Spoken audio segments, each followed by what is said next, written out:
me tell you something that might change the way you see burnout forever. Burnout isn't a personal failure, it's a biological event, a predictable, measurable physiological response to chronic stress. And if you're a high achiever, you're even more vulnerable than you realize. Today, I'm breaking down the truth behind stress and disease and how your stress cycle is predictable and absolutely breakable.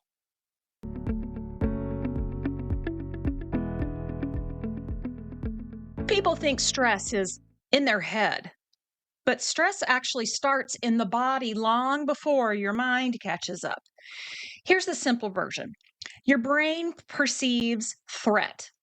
Your HPA axis fires, and the HPA axis is the hypothalamic pituitary adrenal axis, and that's the body's central nervous system response that regulates how the body reacts to stress.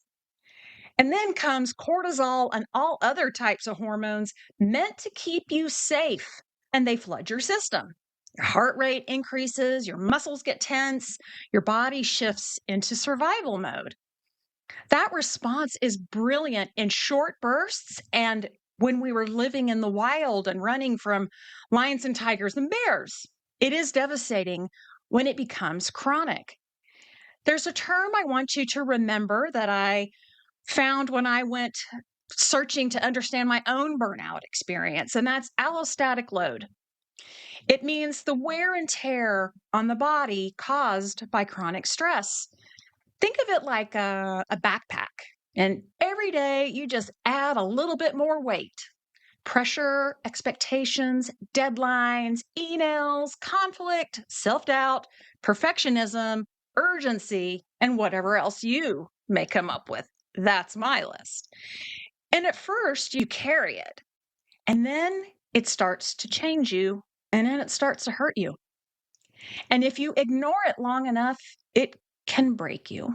Chronic stress is directly linked to measurable disease outcome. So let's just name some. Plenty of studies validate these: heart disease, high blood pressure, diabetes and metabolic disorders, autoimmune disease, inflammation, anxiety and depression, cognitive problems, and hormonal disruption. You're not crazy and you're not failing. You're biologically overwhelmed. And ignoring stress doesn't make it go away, it just makes it go inward. Now let's talk leadership. Burnout doesn't just affect your body, it affects your brain. Studies show that burnout forces your brain to recruit extra neurological resources just to accomplish basic tasks.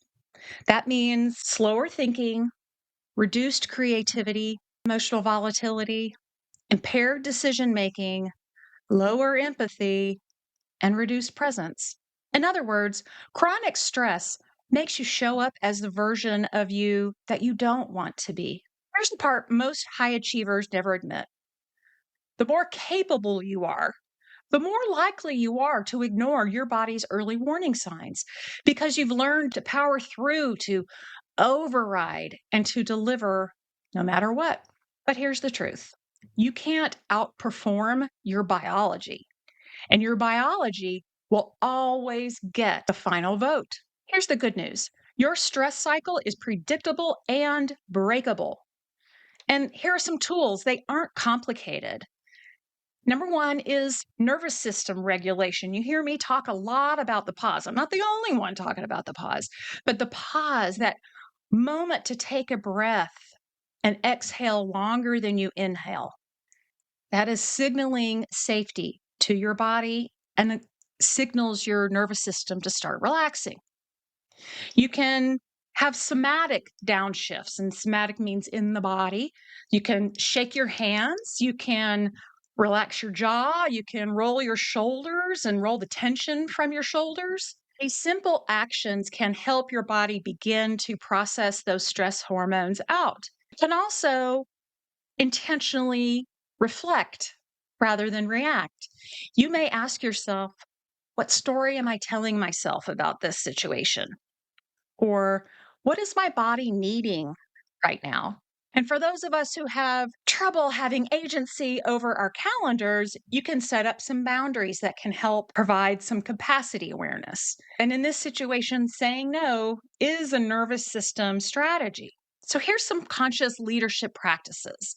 You hear me talk about presence, and I don't use the word executive presence anymore. That is just showing up as you are, as your big S self. Getting connected to your purpose, having some emotional agency, taking responsibility. These are not soft leadership skills. This is what sustainable leadership looks like. If this hit home for you, if you see yourself in these patterns, you're not alone and you're not destined for burnout. You're destined to wake up, change your approach. And inside the Awareness Leadership Advantage cohort coming up January 23rd, we teach conscious leaders how to break the stress cycle, regulate their nervous systems, and reconnect with their power. Your stress cycle is predictable and it's breakable. Now let's break it together. And until we see each other again, I hope you have a powerful day.